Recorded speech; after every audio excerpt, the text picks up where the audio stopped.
James Holloway had always been the quiet observer at Linton Corp, never seeking the spotlight, but always knowing more than anyone suspected. He was respected, but not entirely liked.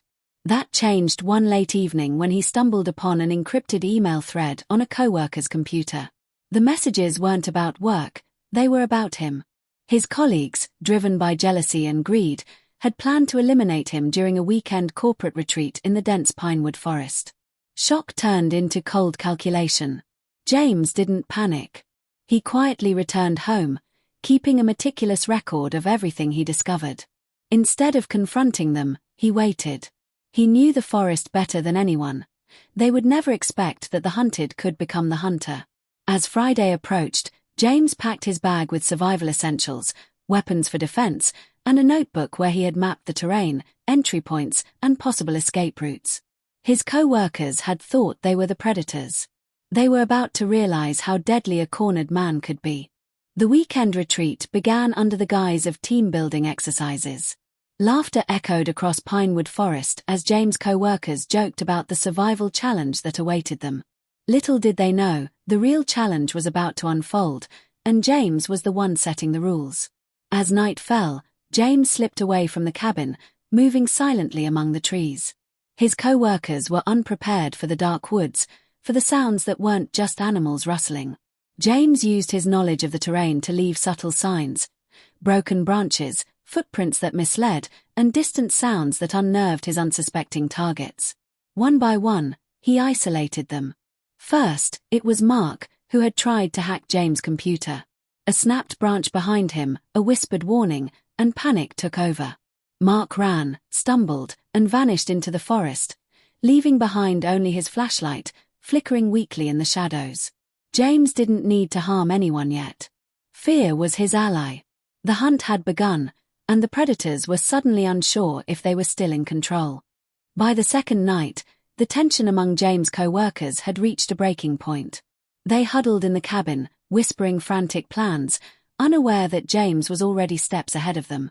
He watched from a ridge above, using binoculars and the quiet of the forest to his advantage. Samantha and Greg, the two ringleaders, decided to split up, hoping to flank James. But the forest was his domain. Every sound, every shadow, every subtle movement betrayed their presence. He left behind signs that drew them deeper into areas he had prepared, hidden pits, tripwires, and even small animal calls he could mimic. Samantha froze at the sound of snapping twigs. Her heart pounded as the darkness seemed to close in. James stepped from the shadows, but instead of striking, he let her see him, then disappear. Fear gripped her like chains. It was no longer a game of survival, it was a psychological war. Every rustle in the trees, every distant echo, became a reminder. They had tried to kill him, and now he controlled the hunt. By dawn, one of the co-workers was missing. Panic spread like wildfire, the camaraderie of the retreat shattered. James had proven a simple truth: those who think themselves hunters may very quickly become prey. By the third night, chaos had fully consumed the retreat. Only two co-workers remained, Samantha and Greg. Their earlier confidence had dissolved into terror. They could hear the whispers of the forest, the snapping of branches, and the faint footsteps that seemed to appear from nowhere. James was everywhere and nowhere. He used the forest itself as a weapon, herding them toward a clearing where he had carefully prepared the final stage of his hunt. Here, the stakes were no longer survival, they were confession. With the fire of a small camp burning in the center of the clearing, James confronted them. His calm, cold gaze contrasted with their shaking, desperate faces. "You thought you could end me," he said. "But look where we are now. This forest remembers everything."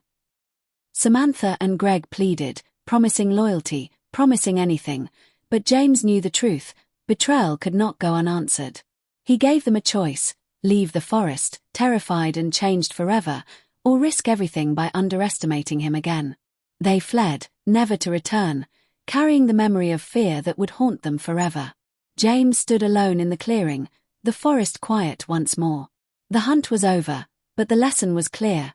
Underestimating a man who knows the land and knows his enemies is a mistake that cannot be undone. Weeks had passed since the retreat, but James Holloway's life returned to a fragile calm. Linton Corp continued as usual, unaware of the invisible war that had been waged in Pinewood Forest. Yet James carried a silent satisfaction. Justice had been delivered without a single unnecessary death. One evening, James returned to the forest alone.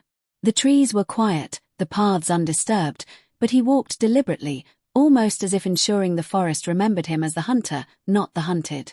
Each step echoed with the lessons of that weekend: cunning, patience, and respect for the unknown.